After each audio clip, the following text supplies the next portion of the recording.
الرحمن الرحیم۔ آج کا جو محاضرہ ہے آپ لوگوں کے سامنے کفریہ کلمات اور اس کے احکام، ان میں سے ایمان اور کفر بہت بڑی دو کنارے ہیں۔ ایمان ایک کنارہ ہے، کفر ایک کنارہ ہے۔ تو بعض جملے ایسے ہیں جس کا بولنا آدمی کو کافر بنا دیتا ہے، اور بعض جملے ایسے ہیں جس کا بولنا آدمی کو مرتد بنا دیتا ہے، اور بعض جملے ایسے ہیں جس کا بولنا گناہ کبیرہ ہے، بولنے سے حرام گناہ لازم آتا ہے۔ تو اس واسطے ویسے جملے اور ویسے الفاظ نہیں بولنا چاہیے۔ یہ جو محاضرہ آپ حضرات کے سامنے پیش ہوگا، اس میں مولانا مفتی عبدالشکور قاسمی صاحب ہیں، پڑوس ملک کے رہنے والے۔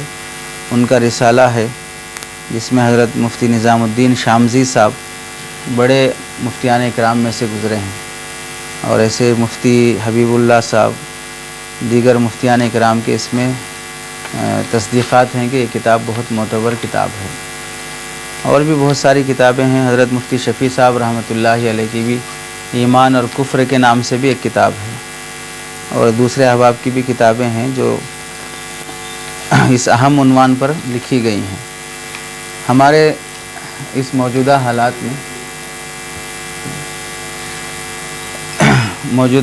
میں وضو توڑنے کے نماز کو توڑنے کی جو چیزیں بیان کی جاتی ہیں، اس سے کہیں زیادہ ایمان کو توڑنے والی چیزیں بیان کرنا ہے کہ ان چیزوں سے وضو ٹوٹ جاتا ہے، ان چیزوں سے نماز ٹوٹ جاتی ہے، لیکن کن چیزوں سے ایمان ٹوٹ جاتا ہے، آدمی مومن باقی نہیں رہتا ہے، اسے ذکر کرنا بہت زیادہ ضروری ہے۔ حضرت تھانوی رحمۃ اللہ علیہ فرمایا کرتے تھے، لوگ نواقض وضو اور نواقض صلاۃ تو بیان کرتے ہیں، لیکن نواقض ایمان بیان نہیں کرتے ہیں۔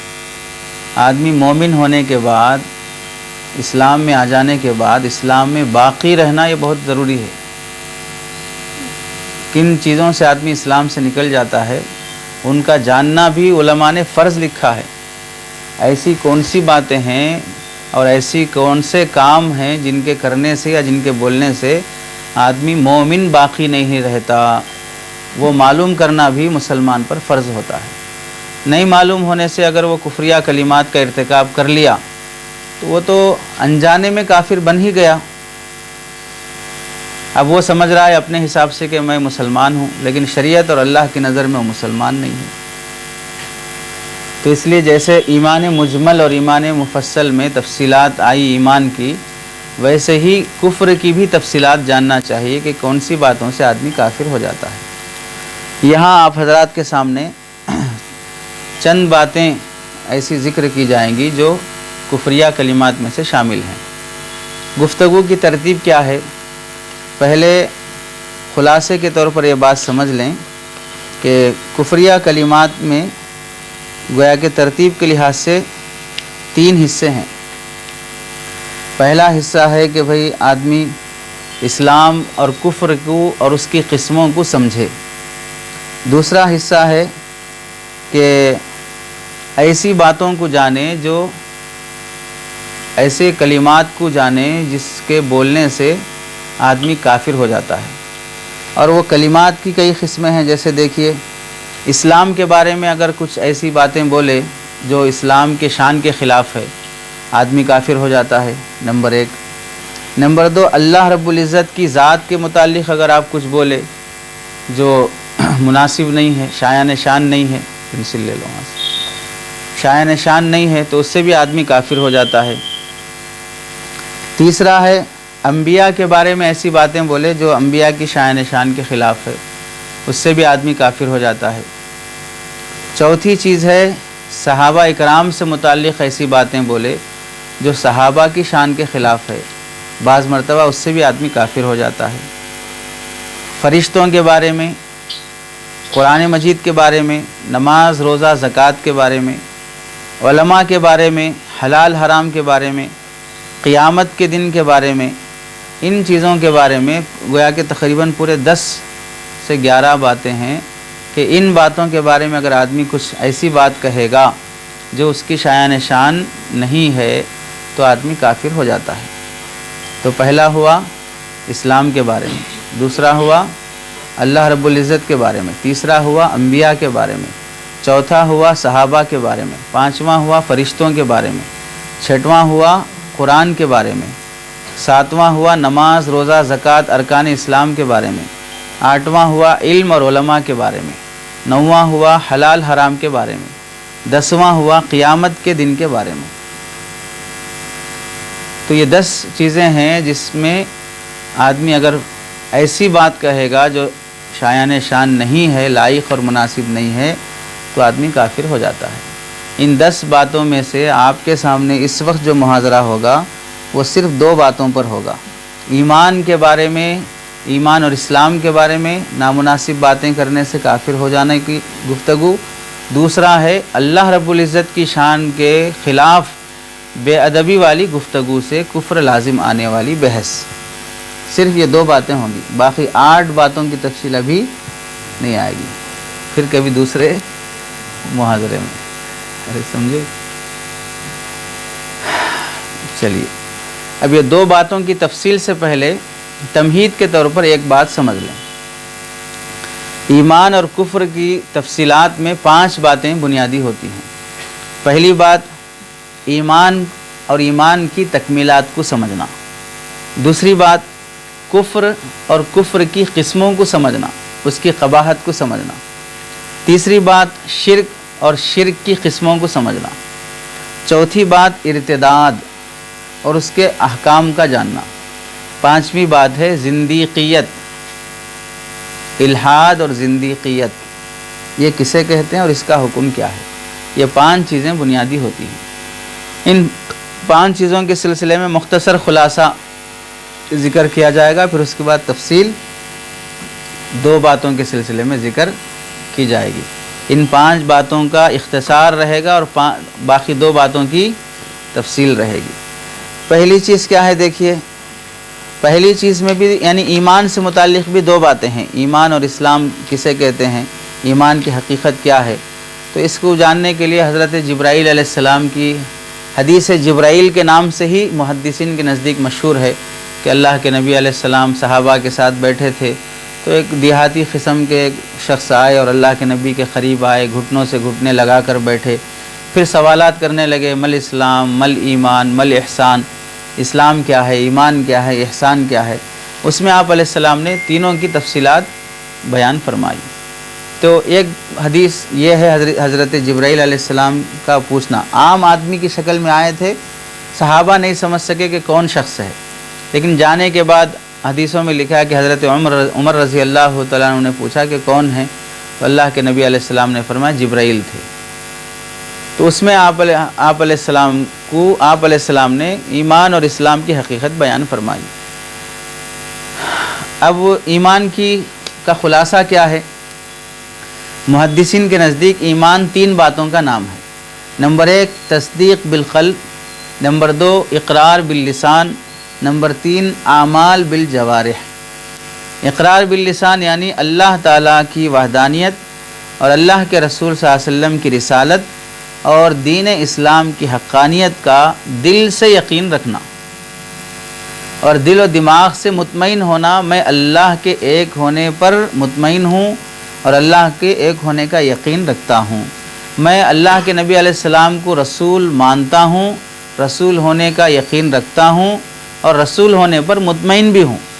اور تیسری چیز ہے دین اسلام، مذہب فالو کرنے کے لحاظ سے اسلام کو میں سچا دین سمجھتا ہوں، یقین رکھتا ہوں اور اسلام پر مجھے 100% اطمینان بھی ہے، میں ڈاؤٹ فل مسلم نہیں ہوں، شک میں پڑا ہوا مسلمان نہیں ہوں کہ اسلام میں یہ باتیں کیوں ہیں، ایسا کیوں ہے، مجھے خود نہیں سمجھ میں آ رہا کہ اسلام کی تعلیمات ایسی کیوں ہیں۔ شک اور ڈاؤٹ میں پڑا ہوا مسلمان نہیں ہو سکتا۔ تو پہلی چیز ہے تصدیق بالقلب، دوسری چیز ہے اقرار باللسان، جن باتوں کا آپ اعتقاد رکھتے ہیں انہیں زبان سے بھی ظاہر کریں۔ تیسری چیز ہے عمل بالجوارح، دین اور اسلام میں جن اعمال کے کرنے کا شریعت حکم دے رہی ہے ان اعمال کو اپنے جسم سے بجا لانا، ادا کرنا، یہ بھی ایمان میں داخل ہے۔ خلاصہ کیا ہے ان تین باتوں کا؟ دل سے اور دماغ سے ماننے کا نام ایمان ہے۔ دل سے بھی ماننا اور دماغ سے بھی ماننا۔ صرف جاننے کا نام ایمان نہیں ہے، معلومات حاصل کرنے کا نام ایمان نہیں ہے، ورنہ تو اسلام کی معلومات غیروں کے پاس بھی ہے، یہودیوں کے پاس بھی ہے اسلام کی معلومات۔ معلومات کا نام ایمان نہیں ہے، ان معلومات پر یقین کرنا اور اسے دل اور جان سے ماننا اور مطمئن ہونا، اسے کہتے ہیں ایمان۔ مثلا ایسا سمجھ لیجئے کہ ایک شخص جانتا ہے کہ اللہ تعالیٰ ہے، ٹھیک، نہیں ہے بول کر نہیں بول رہا۔ اگر کوئی بولتا ہے کہ اللہ نہیں ہے تو وہ ملحد ہوا، دہریہ ہوا، ایتھسٹ ہوا۔ ایتھسٹ بولتے ہیں وہ شخص جو یہ کہتا ہے کہ دنیا خود بخود وجود میں آئی ہے، اسے وجود میں لانے والا کوئی نہیں ہے۔ تو اسے خود یہ سمجھنا چاہیے کہ تو خود اپنے ماں باپ سے پیدا ہوا ہے، خود بخود آسمان سے ٹپکا ہوا تو نہیں ہے۔ اور اگر آسمان سے بھی ٹپکا ہوا ہے تو بھی آسمان سے ٹپکنے سے وجود میں آیا نا، خود بخود تو وجود میں نہیں آیا۔ تو خود بخود وجود میں کوئی آ ہی نہیں سکتا ہے، لیکن پھر بھی کوئی شخص ایسا عقیدہ رکھتا ہے کہ دنیا خود بنی ہے تو اسے ایتھسٹ کہتے ہیں اور وہ مسلمان نہیں ہو سکتا۔ اگر کوئی شخص جانتا ہے کہ اللہ ہے اور یہ بھی جانتا ہے کہ اللہ ایک ہے لیکن مانتا نہیں ہے، جانتا ہے کہ اللہ ایک ہے اور جانتا ہے کہ اللہ ہے لیکن اللہ کے ایک ہونے کو اور اللہ کے ہونے کو نہیں مانتا ہے، تو پھر وہ مسلمان نہیں ہوگا۔ فرق کیا ہوا؟ اسلام کی معلومات سے مسلمان نہیں بنتے، اسلام کی معلومات کا یقین رکھنے سے مسلمان بنتے ہیں۔ ایسے ہی حضور صلی اللہ علیہ وسلم کے بارے میں جانتا ہے کہ بھئی مسلمانوں کے ایک نبی ہیں جن کا نام محمد ہے، وہ 1400 سال پہلے آئے تھے، ایسا جانتا ہے، لیکن اس نبی کو نبی نہیں مانتا ہے، تو پھر وہ شخص مسلمان نہیں ہوگا۔ تو معلوم ہوا کہ اسلام اور ایمان کے جو حقائق ہیں ان حقائق کے جاننے کا نام ایمان نہیں ہے، ان حقائق کے ماننے کا نام ایمان ہے۔ اور دوسری چیز ہے اقرار باللسان، زبان سے ظاہر کرنا، جو باتیں آپ مانتے ہیں ان باتوں کو ظاہر کرنے کی بھی کوشش کرنا۔ بعض حالتوں میں زبان سے ظاہر کرنا ضروری نہیں ہوتا ہے، لیکن بعض حالتوں میں زبان سے ظاہر کرنا ضروری ہوتا ہے۔ آپ مانتے ہیں، دل میں مان رہے ہیں، لیکن زبان سے ظاہر نہیں کریں گے تو سامنے والی مخلوق کیسے سمجھے گی کہ آپ کون سے مذہب کے ہیں؟ تو بعض حالتوں میں زبانی اقرار ضروری نہیں ہے۔ مثلا سمجھیے کہ گونگا شخص ہے، اسے بولنا تم زبان سے بول، کہاں سے بولے گا وہ شخص؟ اسے زبان ہی نہیں ہے، دوسری باتیں نہیں بول سکتا، تو یہ بھی نہیں بول سکتا۔ تصدیق دل سے کافی ہے، بس زبان سے نہیں بول سکتا تو صرف اشارے اس کے لیے کیا ہو جائیں گے؟ اقرار کے درجے میں ہو جائیں گے۔ جیسے گونگا شخص ہے، قبول کیا بول کے نہیں بول سکتا، تو نکاح نہیں ہوتا کہ گونگے لوگوں کا نکاح نہیں ہوتا جب تک قبول نہیں کیا بول کے زبان سے نہیں بولے۔ ہو رہا ہے نکاح، کیسے ہو رہا ہے؟ اشارے سے ہو رہا ہے جی۔ اشارے سے دنیا کے جب سارے کام ہوتے ہیں، ویسے اشارے سے اقرار اللہ کی توحید اور وحدانیت کا، رسالت کا اقرار بھی اشارے سے تسلیم کر لیا جائے گا۔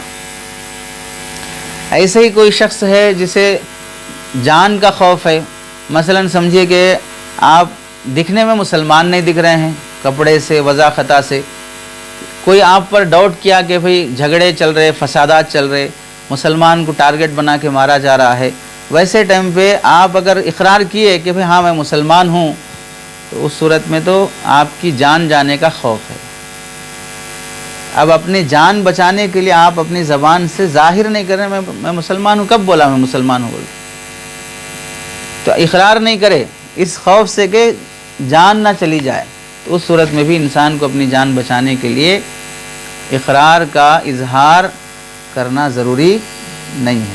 آپ خاموش رہ سکتے ہیں، بلکہ اگر دل میں پکا ایمان ہو تو آپ انکار بھی کر سکتے ہیں کہ بھئی میں مسلمان نہیں ہوں، لیکن یہ صرف زبانی، تاکہ میری جان بچ جائے۔ سمجھ رہے؟ چلیے تیسری چیز ہے اعمال. اقرار باللسان کے بعد تیسری چیز تھی عمل بالجوارح. جوارح اعضاء کو بولتے ہیں، اعضاء سے عمل کرنا، یہ بھی ایمان اور اسلام کا حصہ ہے. اب پہلے بھی ایک قوم پیدا ہوئی تھی احمق قسم کی، ابھی بھی ایک نسل پیدا ہو رہی ہے جن کے نزدیک عمل بالجوارح ضروری نہیں ہے. یعنی سمجھیے کہ اسلام کے اندر نماز ہے، نماز کا مطلب کیا ہے؟ نماز کا مطلب یہ ہے کہ دل سے اللہ کو یاد کرنا، بس ختم. نماز کا مطلب وضو بنانا اور پھر شرائط صلاۃ کا لحاظ کرتے ہوئے 2 رکعت 4 رکعت اس طرح رکوع سجدے کے ساتھ پڑھنا، ایسے نماز تسلیم نہیں کرتے. حج جس طرح کیا جاتا ہے اسے تسلیم نہیں کرتے. زکوٰۃ جس طرح دی جاتی ہے، روزہ جس طرح رکھا جاتا ہے اسے تسلیم نہیں کرتے. تو وہ لوگ مسلمان نہیں ہیں. سمجھ رہے؟ کوئی ایک نیا فرقہ پیدا ہوا ہے آندھرا کی طرف میں، یہ کھمم اور کڑپا اس طرح یہ جو ڈسٹرکس ہیں ان میں سدھارتیا کچھ نام ہے اس کا. کئی ہزاروں کے کتابیں لکھ کر وہ مسلمانوں میں تقسیم کر رہے ہیں، جنت کا، جہنم کا، رسالت کا اور ارکان اسلام کا، سب کا من گھڑت معنی بیان کر کے. تھے وہ پہلے وہ ہندو، اب وہ مسلمان ہونے کا دعویٰ کر کے اس طرح کے اسلامی تعلیمات کو بگاڑ کر، ایک مسلمان کے بارے میں بھی لکھا کہ اس کا نام نور یا کچھ نام تھا، وہ اپنی بیٹی کے ساتھ مرتد ہو گیا. اور یہ لوگ جو پہلے مسلمان تھے اب اس ہندو کے ساتھ مل کر مسلمانوں میں کام کر رہے ہیں، اور پگڑی باندھ کر رہتے، داڑھی رہتی، تسبیح رہتی، اردو زبان رہتی، پورے سورہ دعائیں یہ سب یاد رہتی. کوئی زبان اور حلیے سے بول ہی نہیں سکتا کہ یہ شخص کافر ہے، ہندو ہے. پورا حلیہ کون سا ہے؟ مسلمانوں کا ہے، اور پوری گفتگو مسلمانوں کی ہے. لیکن یہ تعبیرات اور پھر یہ احکامات کا کسی بات کا انکار، کسی بات کی تسلیم نہیں کرتے، سب کو توڑ مروڑ کے پیش کرتے. تو عمل بالجوارح بھی ضروری ہے، اس کے بغیر آدمی مسلمان نہیں ہو سکتا. چلیے ایک بات ہو گئی ایمان کی حقیقت. دوسری بات ہے ایمان اور اسلام دونوں میں کیا فرق ہے. ایمان اور اسلام دونوں میں کیا فرق ہے؟ ظاہری مفہوم اور مصداق کے لحاظ سے دونوں ایک دوسرے کے معنی میں استعمال ہوتے ہیں، لیکن دونوں میں تھوڑا سا فرق ہے. فرق کیا ہے؟ دل سے کسی بات کے تسلیم کرنے، اعتقاد رکھنے، یقین رکھنے کا نام ایمان ہے. اعضاء سے کسی چیز کے ظاہر کرنے کا نام اسلام ہے. مثلا آپ مومن ہیں، اللہ کو ایک مانتے ہیں، رسول اللہ کی رسالت پر یقین رکھتے ہیں، تو یقین رکھنا ایمان ہے. اور پھر مومن ہونے کی وجہ سے آپ نماز پڑھ رہے ہیں، سنت کی اتباع کر رہے ہیں، روزہ زکوٰۃ ادا کر رہے ہیں، تو یہ ارکان اعمال ادا کرنا یہ اسلام ہے. تو اسلام اور ایمان میں فرق، دل سے یعنی باطنی عمل کا نام ایمان ہے اور ظاہری عمل کا نام اسلام ہے. اسی کو سمجھ لیجئے کہ تصدیق قلبی، دل سے تصدیق کرنا، جب پھوٹ کر جوارح پر نمودار ہو جائے تو اس کا نام اسلام ہے. اور اسلام جب دل میں اتر جائے تو ایمان ہے. اسلام جب دل میں اتر جائے تو ایمان ہے. ایمان جب دل سے نکل کر اعضاء میں آ جائے تو پھر اسلام ہے. سمجھ رہے؟ لازم ملزوم کا درجہ رکھتے ہیں. ایمان کے بغیر اسلام نہیں، اسلام کے بغیر ایمان نہیں ہو سکتا. یہ ہو گیا 5 باتیں سمجھنی تھی نا. ایمان، کفر، ارتداد اور